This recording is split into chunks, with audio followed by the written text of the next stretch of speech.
Untuk meeting hari ini, alangkah baiknya kita berdoa berdoa dimulai. Berdoa selesai. Oke, Bima terima kasih banyak. Oke, Ibu share screen untuk materi SHBS besok. Udah sangat lengkap nih masuk di LMS yang Ibu share. Judulnya Asas IPA Fisika. Ibu lihat udah ada 285 attempts untuk latihan asasnya. Ini keren banget. Untuk yang belum nyoba ngerjain, tetap coba kerjain dulu sampai kalian nilai 100. Pokoknya materi nggak jauh-jauh dari latihan asas yang di sini. Nah, ada yang penasaran, Bu, trafonya susah nggak ntar, Bu? Nah, kalau terkait trafo Ibu nggak ngeluarin terkait efisiensi ya. Jadi fokusnya VPVS, NPNS, ISIP. Udah rumus itu aja untuk trafo. Nah, yang efisiensinya keluarnya kapan? Untuk ujian sekolah nanti ya, untuk kegiatan ASAF nanti di bulan Mei. Gitu. Nah, ini materinya ada di sini semua. Oke, Bu, lihat chat satu masuk. Oh, izin off cam laptop. Aku nggak ada kameranya. Oke, Aisyah siap. Nah, untuk latihan sekarang, nah pas banget nih kita mulai. Total 102 yang bergabung ya. Ibu share screen. Nah, ini materi open class. Secara keseluruhan, keluarnya hanya bagian kemagnetan dan transformator. Oke, Ibu cek Ihsan. Tampilan layar Ibu terlihat nggak, San? Kelihatan dulu. Oke, terima kasih, Ihsan. Oke, untuk materi besok terkait pertama medan magnet. Jadi nanti ada gambar seperti ini. Contohnya nih dari serbuk besi disebar di magnet batang maupun magnet U. Nah, kalian lihat serbuk besi paling banyak nempel di mana? Dari batang dulu. Nempelnya paling banyak di bagian mana? Kutub ujung Ujung. Ya, batang. kutubnya selatan maupun di bagian utara. Kalau di magnet U gimana? Apakah sama di kutub juga? Mama kutub Iya. juga. Iya, di ujungnya, Bu. Gitu. Berarti nanti dicek. Berarti kemagnetan paling kuat di bagian ujung-ujung atau di kutub-kutubnya. Paling lemah di mana? Di tengah-tengahnya. Terutama pertemuan antara kutub selatan sama kutub utara nih. Cuman sedikit yang bisa menempel di sini. Artinya itu paling lemah. Kemudian hewan apa sih yang bisa memanfaatkan kemagnetan di bumi? Hewan-hewan ini semua nih. Ada burung, mereka nggak nyasar buat balik lagi seperti merpati. Salmon juga. Kemudian ada lebah madu, kupu-kupu, penyu. Kemudian ada lobster duri.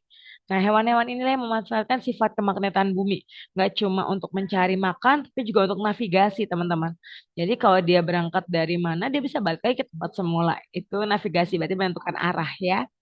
Nah, kemudian selain hewan, ada juga produk teknologi yang memanfaatkan sifat kemagnetan. Yang pertama MRI.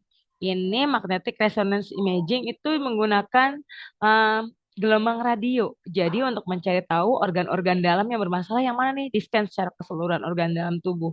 Misalkan area yang terkena penyakit kepala, berarti di-scan secara utuh di bagian kepalanya saja. Gitu, itu medan magnet yang digunakan. Di sebelah kanan namanya kereta maglev atau magnet levitation. Jadi bisa terangkat keretanya nggak napak seperti kereta-kereta pada umumnya, menginjak rel langsung, ini enggak. Jadi dengan kutub yang berlawanan dia bisa bergerak maju. Dengan kutub yang sama dia bisa stay di tempat, tapi dengan kondisi tetap di atas gitu, nggak nempel. Gitu ya. Kemudian bawahnya ada PLTN, pembangkit listrik tenaga nuklir. Untuk apa sih magnet ada di situ? Nah, kalau PLTN kan nuklir kalian tahu yang digunakan adalah logam berat seperti uranium. Jadi jangan sampai nanti logam berat itu keluar ke udara bebas. Nanti bisa ada bahaya nih untuk lingkungan sekitar, manusia kah, hewan, tumbuhan di sekitarnya. Itu sangat berbahaya. Jadi PLTN menggunakan si magnet itu untuk menarik logam berat tetap berada di dalam, tidak berada di luar area dari PLTN ini. Gitu. Nah, cara membuat magnet gimana? Tiga ini udah hafal deh pasti kalian. Penggosokan induksi elektromagnetik. Kalau penggosokan clue-nya adalah awalnya. Awal yang bagian menyentuh logam itu adalah kutub utara. Berarti P-nya jadi kutub apa, teman-teman? Tara. Iya, betul.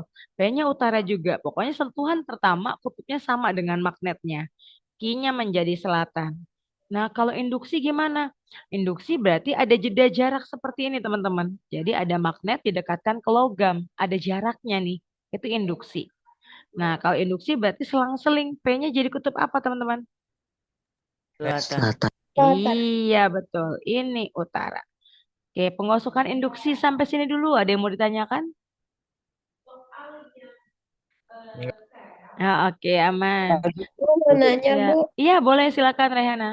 Tadi yang kereta yang kereta Mm-mm, maglev itu mm-mm. maju kalau kutubnya tolak menolak, gak, Bu? Oh, kalau kutubnya berlawanan betul. Enggak, bukan tolak menolak, tarik menarik malah justru. Jadi kalau dia Oh, kutubnya berbeda, dia akan narik. Berarti artinya dia ngejar, ngejar kutub yang berbeda untuk dia bisa bergerak maju. Gitu, Hana. oke, makasih, Bu. Iya, sama-sama. Ada lagi yang mau ditanyakan, teman-teman? Sebelum lanjut, nanti untuk pertanyaan di chat Ibu bacakan di akhir aja ya, cukup banyak tadi. Nah, kemudian bagian elektromagnetik.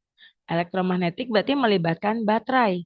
Pastikan saat nanti di soal asas gambar baterai dulu yang kalian lihat, nggak usah lilitannya dulu.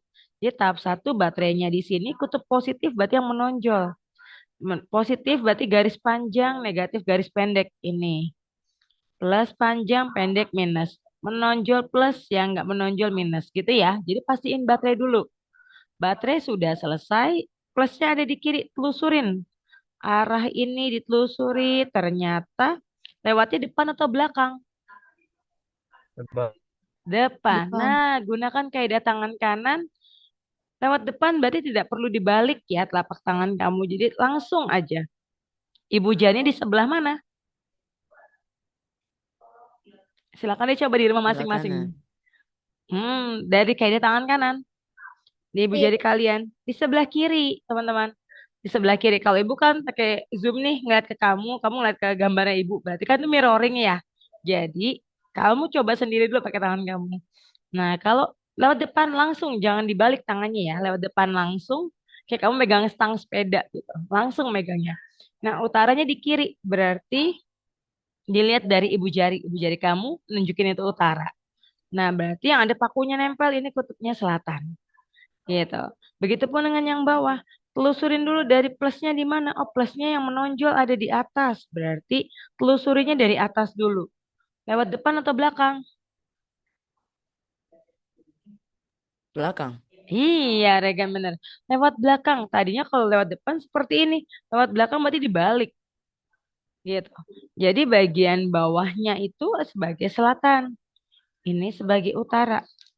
Langsung sama dibalik. Gitu ya. Ada yang mau ditanyakan dulu? Elektro? Nah, oke. Aman ya? Lanjut. Siap. Kemudian bahannya. Nanti di soal dituliskan bahannya apa sih? Ibu hanya siapin dua aja, bahan besi dan baja. Jadi jangan sampai kebalik. Nah, kalau besi berarti sifatnya sementara, baja berarti permanen atau tetap. Ibu hanya siapin dua bahan itu aja untuk pembuatan magnet. Kemudian di bagian bawah ada jenis magnetik. Jadi bahan-bahan apa sih yang bisa ditarik dengan kuat, lemah, dan tidak dapat ditarik sama sekali. Jadi kalau ferromagnetik kuat, ini yang bisa nempel dengan sangat kuat di magnet. Besi, baja, nikel, kobalt. Paramagnetik habis narik kemudian jatuh lagi, itu lemah nariknya. Ini contohnya. Nah, kalau yang dia magnetik sama sekali nggak nempel nih, gitu. Nanti bisa dibaca lagi ya.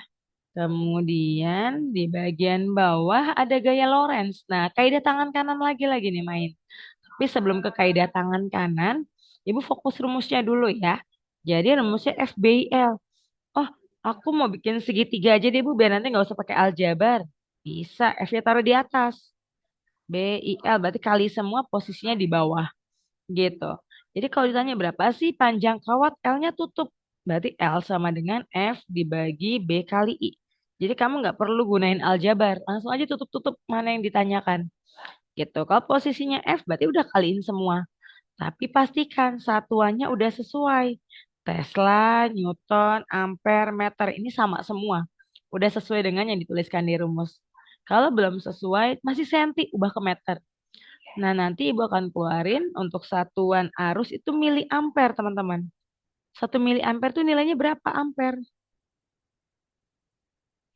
Nah, dari mili ke ampere itu naiknya 3. Sama kayak Kuning. kamu bikin tangga. Iya, kucing hitam dalam mobil, Desi centil mondar mandir. Nah, mili berada di bawah nih.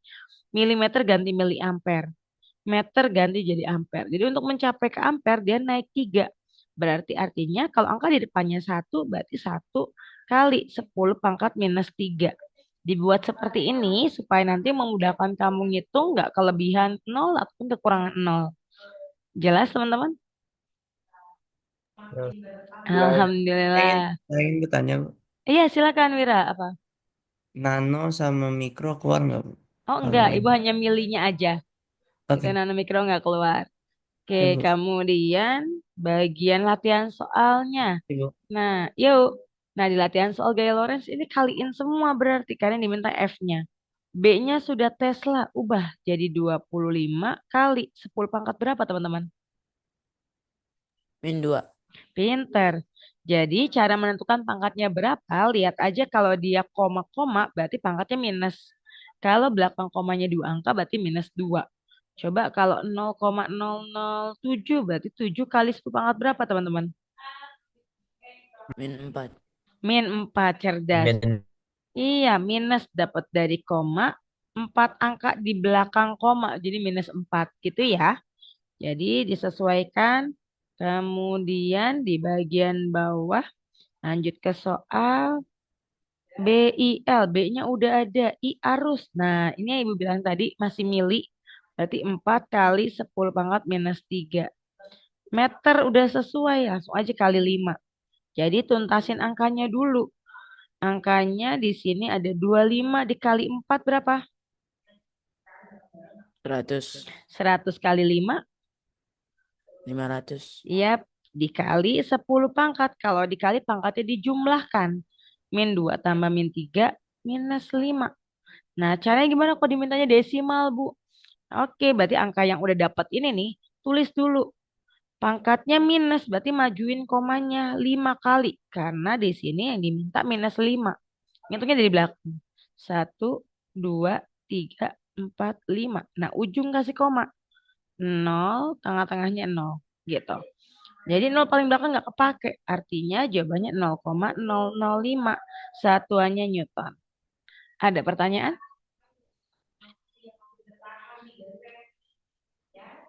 Oke, aman ya teman-teman? Gimana cara nentuin nolnya, Bu? Cara nentuin Ah, nolnya tadi gimana? oh, oke. Cara bikin nolnya, Danis. Pertama, angkanya kan tadi dapat 500 nih, setelah kita ngitung angka. 500-nya tulis dulu. 500-nya tulis dulu. Pangkatnya minus, berarti majuin komanya. Majuin komanya sejumlah pangkatnya itu. Minusnya 5, 5 kali maju. Pangkatnya 3, berarti 3 kali maju. Gitu ya. Kalau pangkatnya minus Oh, berarti jadi nanti maju. bikin majuin 5 digit, Bu. Betul, iya 5 digit. Dari belakang hitungnya. Satu di Mulai dari antara. 0 komanya 5 digit atau 5 digitnya mulai setelah 0 koma, Bu?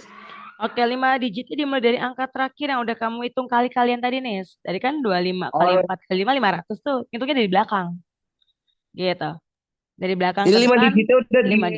yang angka eh 5 digitnya itu yang 00 yang terakhir, Bu. Bener, 5 digitnya. bener. Gitu ya. Ini baru 2, yuk. 3, 4, 5. Nah, ujung ini nih, yang tadi Danis bilang berapa digitnya. Ini ujungnya mentok 5, berarti kasih koma. Di lubang-lubangnya kasih 0. Gitu. Nah, karena nanti di soal asas pun keluarnya yang 0,0 nih. Tapi pastiin pangkat-pangkat ini tuh kamu udah benar ngitungnya. Jadi kenapa dimintanya 10 pangkat biar dari awal udah benar sistemnya. Jadi nggak ada ketelingsut kurang atau lebih 0. Aman ya? Oke, kemudian di bagian nomor 2 ini arah. Arah gaya Lorentz. Jadi nanti ada beberapa gambar. Kamu diminta menentukan arah gaya Lorentz mana sih yang benar.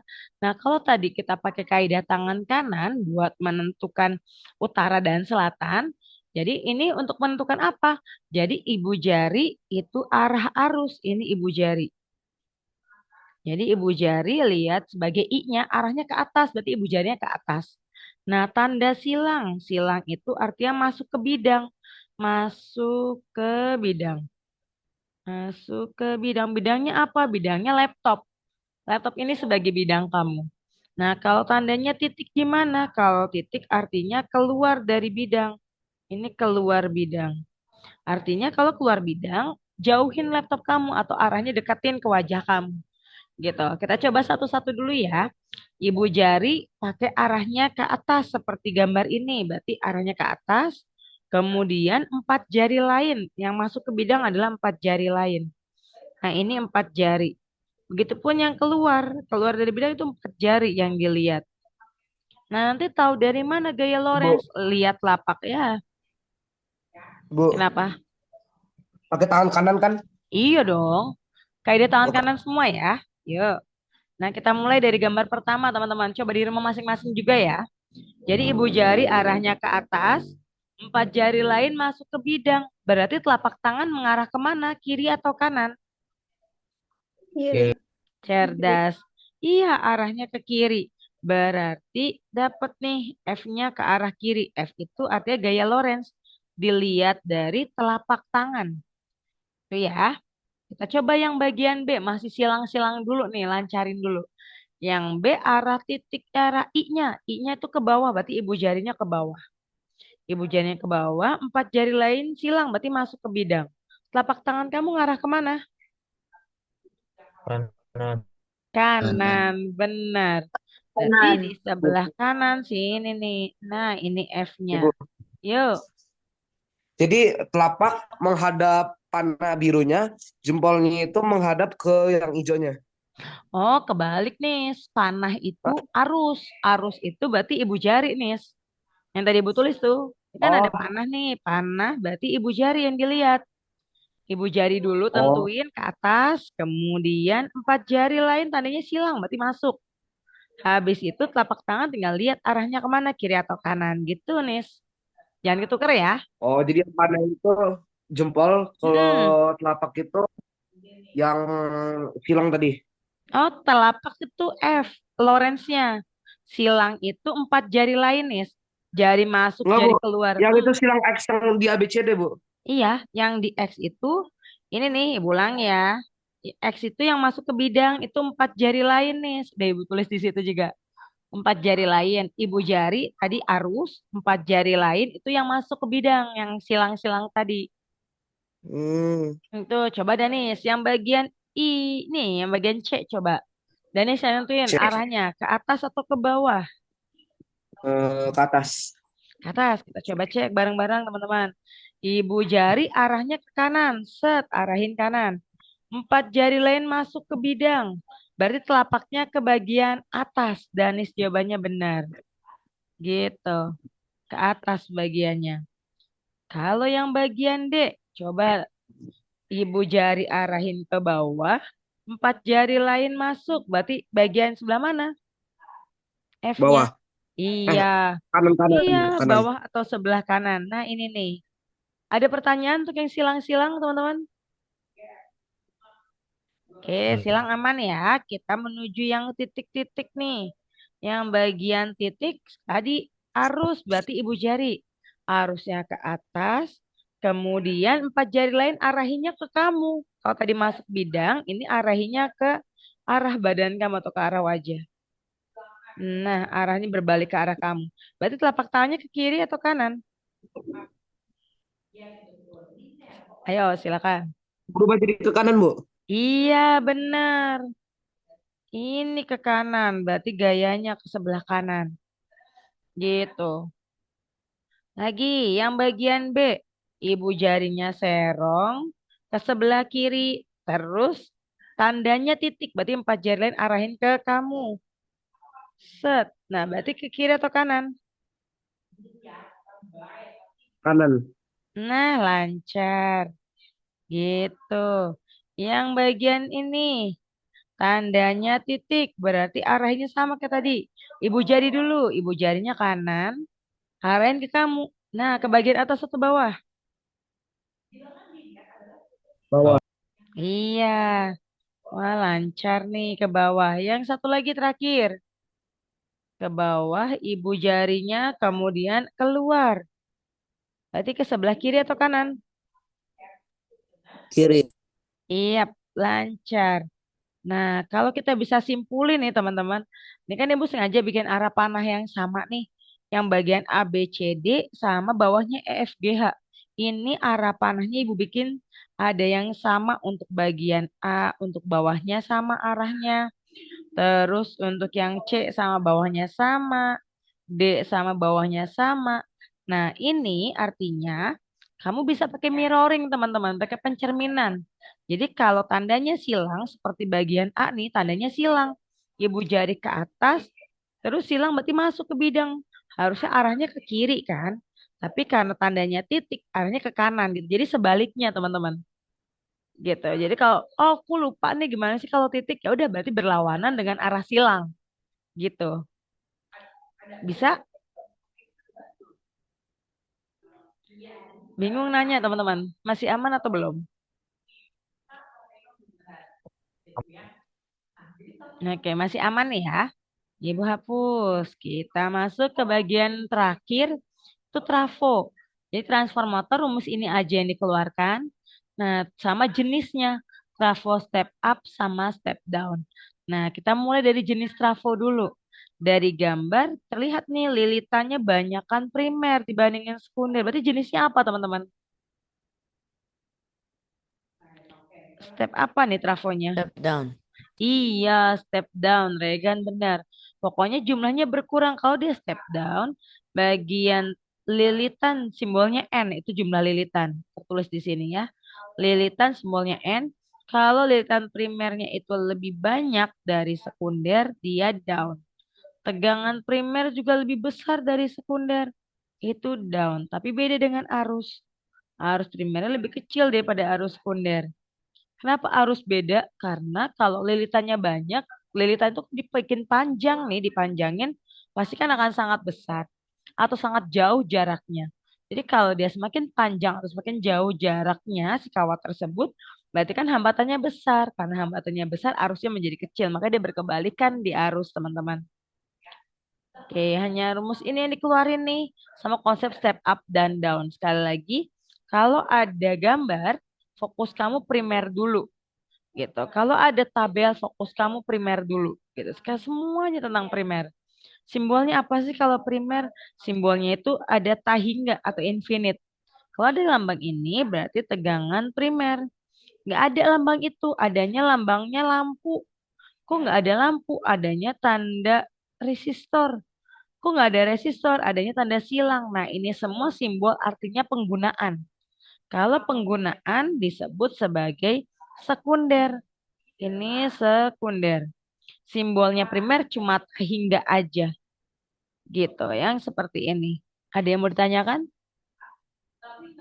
Oke, masih aman ya? Ibu lanjut ke bagian bawah. Nah, ini contoh soalnya. Yang diminta adalah arus yang mengalir pada lilitan sekunder. Berarti IP atau IS, teman-teman? IS. Nah, cerdas. Arus sekunder berarti IS-nya nggak ada. Kita butuh IP kalau pakai rumus yang di atas tadi. IP-nya ada nggak? Enggak, Bu. Enggak, berarti kita nggak bisa pakai rumus yang perbandingan di atas. Rumus perbandingan di atas buat apa sih sebenarnya fungsinya? Buat mencari VS di sini, teman-teman. VS itu tegangan di sekunder. Kita butuh itu untuk masuk mengerjakan soal. Nah, V primer ditulis biasanya gambar sebelah kiri. Ini kan tadi nggak ada lambang tahingganya tuh. Berarti di sebelah kiri posisinya. Karena biasanya resistor ada di sisi sebelah kanan. Itu berarti VP per VS ini NP per NS. V primernya 440, VS-nya nggak tahu berapa. N primer 300, berarti ini satu set ya teman-teman. Jadi kalau ada pemisah, dia primer, sekunder sama sekunder. Gitu, N primernya 300, N sekundernya 75. Nah, ini bisa disederhanain dulu. Bagi 5, 60, 75 bagi 5 berapa? 25. Kok Iya. 25? 15. Hmm? Eh, 75 bagi 5, 51, iya 15. Nah, masih bisa lagi dicoret ini sederhanain. 60 bagi 15, 5 lagi, Bu. 4. 4. Iya, atas 4, bawah udah habis nih sisa 1. Kenapa dibikin sederhana? Jadi Supaya 4 ngitungnya 1, Bu. nggak kebanyakan. Iya, 4 per 1. Kali silang. 4 VS sama dengan 440. Jadi VS sama dengan 440 bagi 4 hasilnya 110. 110. 110 volt. Nah, segini nilainya. Nah, dari jenisnya aja jenis step apa nih teman-teman? Trafo step down atau up? Step down. Step Step down. down. Iya, step down. Tegangan semula Tekan, Bu, soalnya dia sebesar. itu lebih kecil. Iya, betul. Gitu. Kemudian yang ditanya arus IS-nya berapa? Karena IP-nya nggak ada, berarti kita pakai yang segitiga hukum Ohm. Segitiga hukum apa yang VIR? VIR. Fokusnya sama sekunder karena diminta arus sekunder. Jadi V-nya VS. R-nya pasti dia sekunder. Jadi I-nya ini IS udah. Jadi VS-nya tadi udah dihitung 110 bagi hambatannya sebesar 110 ohm. Berapa hasilnya? 1. Iya, 1 ampere. Selesai. Ini jawabannya yang B. Bisa? Oke, nggak Maaf, ada Bu, tadi pertanyaan? Ya, Rayana. rumus VIR itu ketika nggak ada apanya, Bu? Oke, rumus hukum Ohm atau VIR ini tadi yang VIR kalau nggak ada arus primernya, Hana. Kalau arus primernya ada, kita bisa pakai yang IS per IP ini kan. Nah, ini bisa dipakai nih. Kalau IP-nya ada. Tapi soal ini dia nggak punya IP masalahnya. Nah, I-nya nggak bisa dicari dengan rumus ini. Berarti pakai rumus hukum Ohm yang masuk. Gitu, Hana. Makasih, Bu. Yuk, ada lagi yang mau ditanyakan? Oke, kita masuk sedikit lagi masuk ke nomor 2. Nah, di soal nomor 2, tegangan trafo pada hambatan atau resistor. Berarti V pada hambatan. V apa dong? VS. Iya, benar. VS yang nggak ada. Ada lambang tahingga nih, berarti inilah primernya.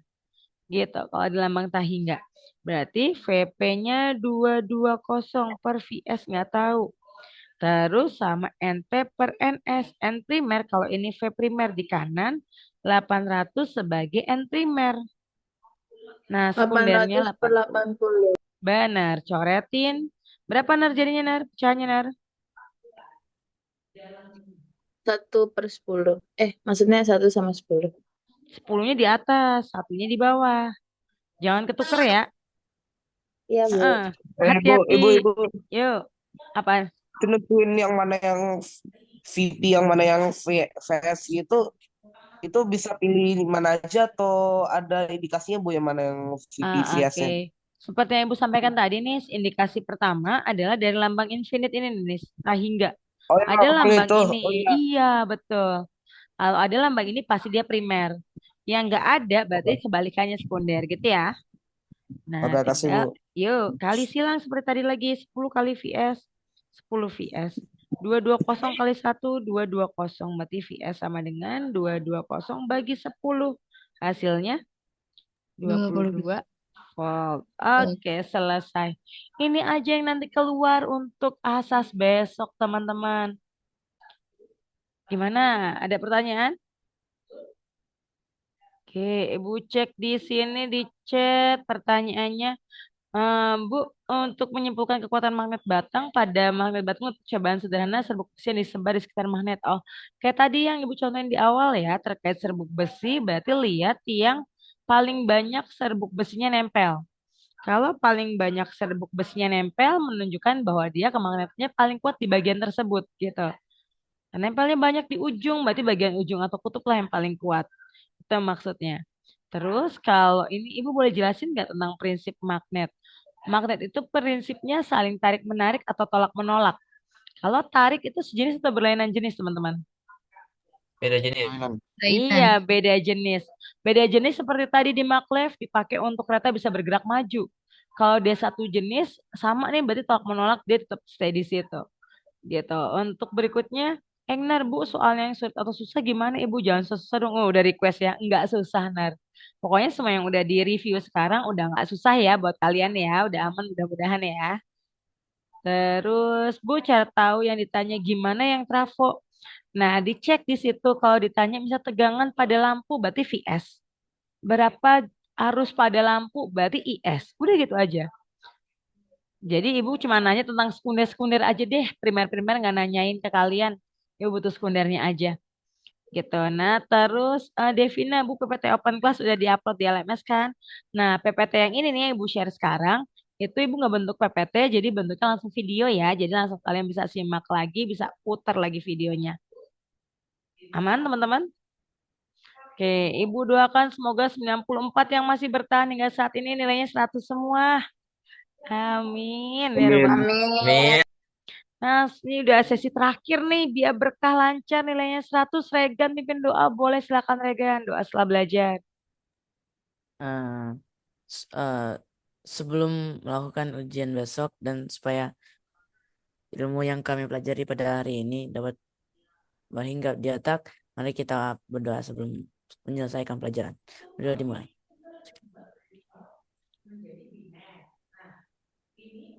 Berdoa selesai.